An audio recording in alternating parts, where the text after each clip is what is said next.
राधे राधे दोस्तों, श्री शिवाय नमस्तुभ्यम। सोमवार का दिन भगवान शंकर को अति प्रिय है। शास्त्रों में कहा गया है कि जो भक्त श्रद्धा, संयम और पवित्र भाव से सोमवार व्रत को रखते हैं, उनके जीवन के सभी दुख, रोग, दरिद्रता और मानसिक क्लेश धीरे धीरे समाप्त हो जाते हैं। सोमवार का व्रत विशेष रूप से मन की शांति, वैवाहिक सुख, संतान प्राप्ति, आरोग्य और आर्थिक संपन्नता के लिए किया जाता है। पुराणों में वर्णन है कि भगवान शिव आस्तोष यानी कि थोड़ी सी सच्ची भक्ति से ही बहुत जल्दी प्रसन्न होते हैं, और जो व्यक्ति लगातार 16 सोमवार अथवा श्रद्धा अनुसार इस व्रत को करते हैं और कथा श्रवण करते हैं, भोलेनाथ उनकी सभी मनोकामनाएं अवश्य पूर्ण करते हैं। आज सोमवार के दिन सुनते हैं सोमवार व्रत की और 16 सोमवार व्रत की कथाएं। कुंवारी कन्याएं इस व्रत को मन भावन पति के लिए जरूर रहती है। नीलकंठ महादेव आप कैलाश के वासी, करुणा के सागर और भक्तों के संकट हरने वाले हैं। प्रभु, हम अज्ञानवश जो भी पाप, द्वेष और भूल कर बैठे हैं, उन्हें अपनी करुणा से क्षमा कीजिए। हमारे मन में चंचलता से मुक्ति कीजिए और उसे भक्ति, वैराग्य और सत्य का वास कराइए। हे भोलेनाथ, जिस प्रकार माता पार्वती को आपने अपने अर्धांग में स्थान दिया है, उसी प्रकार हमारे जीवन में भी सुख, शांति और संतुलन बनाए रखिए। हमारे परिवार की रक्षा कीजिए, रोग शोक को दूर कीजिए और हमें धर्म के मार्ग पर अडिग रहने की शक्ति दीजिए। श्री शिवाय नमस्तुभ्यम। एक बार भोलेनाथ और माता पार्वती जी की मृत्यु लोक में भ्रमण करने के लिए पधारे। दोनों विदर्भ देश में अमरावती नाम की एक सुंदर नगरी में गए। यह नगरी सभी प्रकार के सुखों से भरपूर थी। वहां बहुत सुंदर सुंदर शिव जी के मंदिर भी थे। भगवान शंकर देवी पार्वती के साथ उन्हीं में से एक मंदिर में निवास करने लगे। एक दिन माता पार्वती ने भोलेनाथ के साथ चौसर खेलने की इच्छा प्रकट की। भगवान शिव ने उनकी बात सुनी और वे दोनों चौसर खेलने लगे। तभी मंदिर का पुजारी वहां पूजा करने के लिए आया। माता पार्वती ने पुजारी से पूछा, पुजारी जी बताओ, हमें से कौन जीतेगा? पुजारी जी ने कहा, महादेव ही जीतेंगे। थोड़ी ही देर बाद खेल समाप्त हुआ तो विजयी माता पार्वती हुई। माता पार्वती ने पुजारी जी से पूछा, बताओ पुजारी जी, हम में से किसकी विजय हुई है? तब पुजारी जी ने कहा, महादेव ही विजय होने की बात बता रही हूँ। यह सुनकर देवी पार्वती जी को पुजारी पर क्रोध आया और उन्हें कोढ़ी होने का श्राप दे दिया। कोढ़ से ग्रस्त पुजारी बहुत दुखी रहने लगा। एक दिन वे देवलोक की अप्सरा भगवान शिव की पूजा करने के लिए उस शिव मंदिर में आई। पुजारी जी की कोढ़ की अवस्था देखकर उसे बहुत दया से पूछताछ करने लगी। तब पुजारी जी ने सारी बात अप्सरा को बताई। उनमें एक अप्सरा बोली, आप सभी व्रतों में श्रेष्ठ 16 सोमवार के व्रत करो, इससे शिव जी अत्यंत प्रसन्न होते हैं और तुम्हारे कष्ट दूर कर देंगे। पुजारी जी ने इस व्रत की विधि पूछी। तब अप्सराओं ने बताया कि सोमवार के दिन व्रत रखो, स्वच्छ वस्त्र धारण करो, संध्या में उपासना के बाद आधा किलो गेहूं का आटा लेकर इसके 3 भाग करना। घी, गुड़, दीप, नैवेद्य, पुंगी फल, बेलपत्र, जनेऊ जोड़ा, चंदन, अक्षत और पुष्प आदि से प्रदोष काल में भगवान शंकर का पूजन अवश्य करना। 3 भागों में से 1 भाग शिव जी को अर्पण करना, बाकी 2 भाग को शिव जी के प्रसाद के रूप में उपस्थित जन को बांट देना। खुद भी प्रसाद अवश्य ग्रहण करना।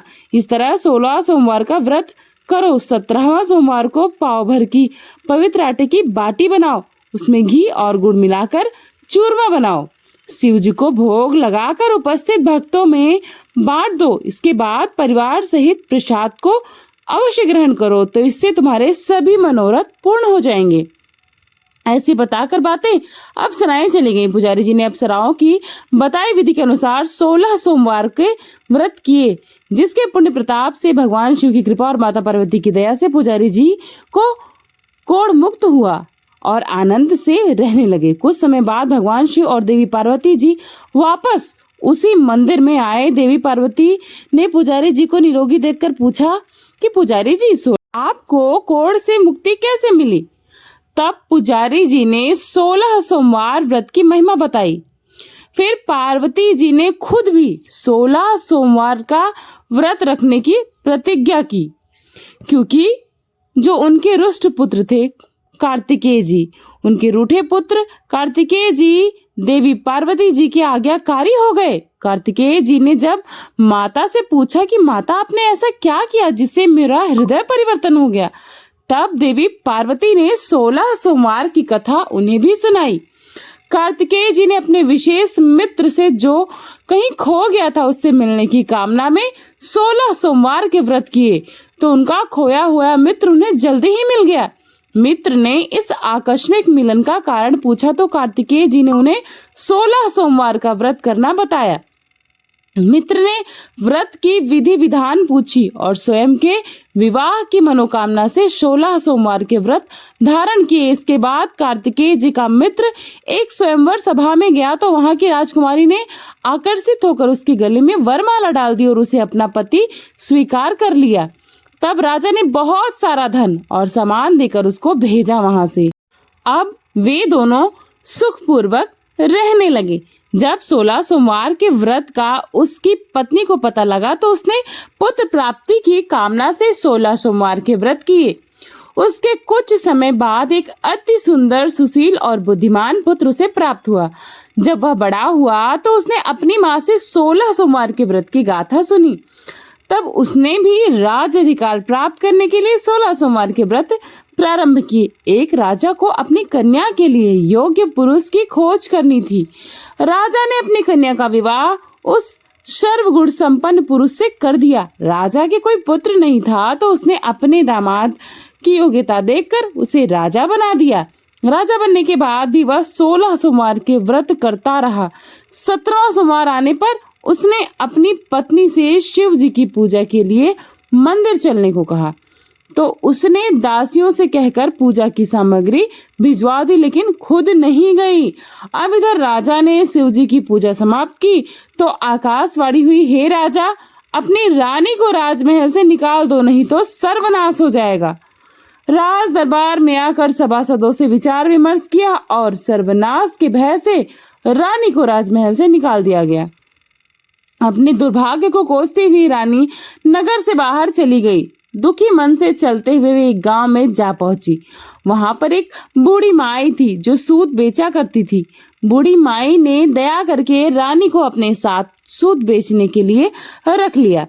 जब से रानी को साथ रखा, बूढ़ी माई का सूत बिकना ही बंद हो गया। बूढ़ी माई ने रानी से वहां से जाने को कह दिया। अब रानी एक तेली के यहाँ काम करने गई। उस समय तेली के मटके चटक गए, सारा तेल बह गया।